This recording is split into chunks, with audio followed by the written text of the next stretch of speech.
But what we're going to look at now is myth busting, and No Team's very kindly produced this lovely logo, which we're going to look at their points and actually address directly, just because we think it's important to actually give what we see as the truth on the points that they've raised. And Sam, I think you were going to do this part as well. Yeah, I can do it. Just because it's easier. You can tell that we finished the actual putting together. Professionally. We've been busy doing our other work. So the first one I want to tackle, so what we really want to tackle is, fair enough for raising these issues, I'm not having a go for raising them, but last time there's a lot of myth going around, and to be honest, the information was awful that we received back from all over the place. The NUS were terrible at sending good information. It was hard to seek the information, and this is partly why we had the independent auditors review, and why we want to tackle some of these. So the first is that NUS affiliation will cost up to 50 grand a year. I'm not going to contest that one, but which means less money to spend on our clubs, societies, AU and the arts. I can contest this by the fact that we've just increased spend on clubs, on societies, club societies in the arts. We've increased it from 26 to 80,000 pounds, and we have a working surplus of 140,000 pounds, which will potentially be larger next year. And we choose where we spend the money. Now, clubs and societies had 26k spent on them for years and years and years. That was because we chose to give them that much money. We could have chosen more, and this year we made a choice and gave them more. With a surplus of that size, there's no reason we would choose to take it away from them. We don't have to operate with a surplus of that size, and it doesn't match up. We will make the decisions we make on where we need to spend, and that will not be based upon another area that we need to spend. That's a really important fact, and the surplus means that we absolutely have the freedom to do what we need.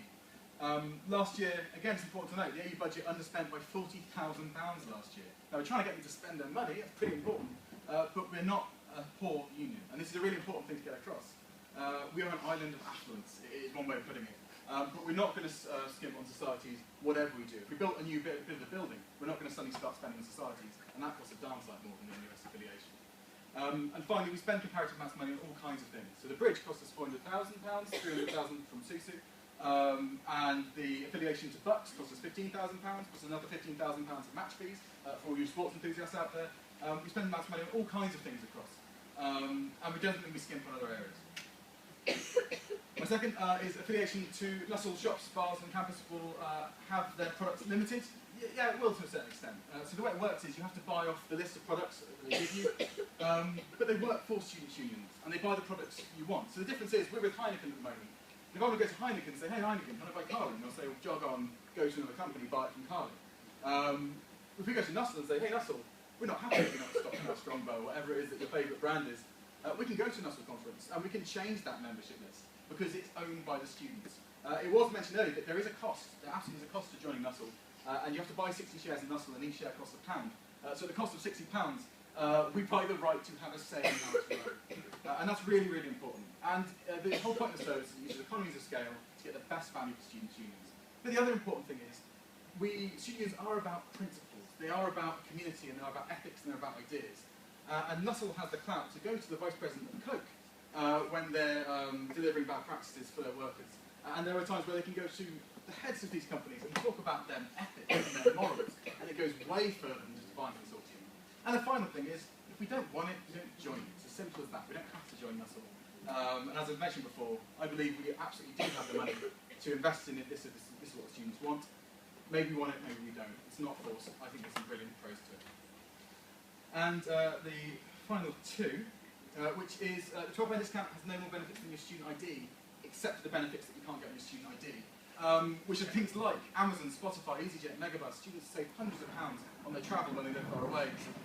And again, I'm not a big fan of the ID card. Sorry, this is Professor Fallacy. I'm not a fan of the ID card, of the discount card debate. I think it's simplistic, and what we try to show you here is there's so much more to discuss and so much more to be interested in. But that is just wrong. And probably you don't need to buy an NUS extra card. It does get, the union gets about £4 from it, and the NUS gets about £4 from it when you do buy them, but it's not forced upon you, and we wouldn't force our students to buy it at all. That's not the ethics of this union. And finally, independence, because 2 years ago, to be fair, I campaigned on that, when I was campaigning against. It is your students' union. The NUS has no right to tell us what to do.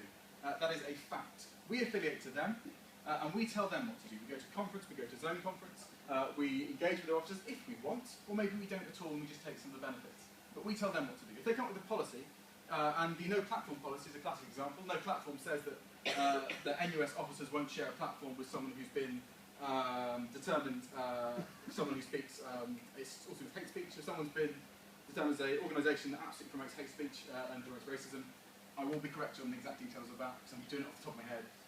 Officers of the NUS will not share a platform with them.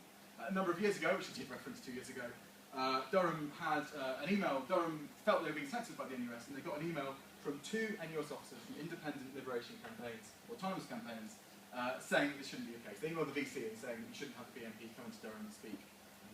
They can't tell you what to do. Those officers were censured.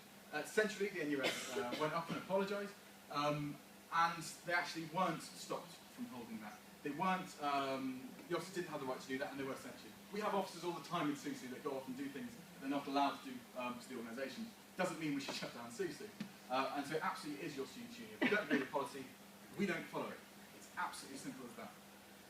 And to summarise, because I think the next bit is questions, just to kind of summarise what we said, that's a huge barrage of information. You can see it's being filmed.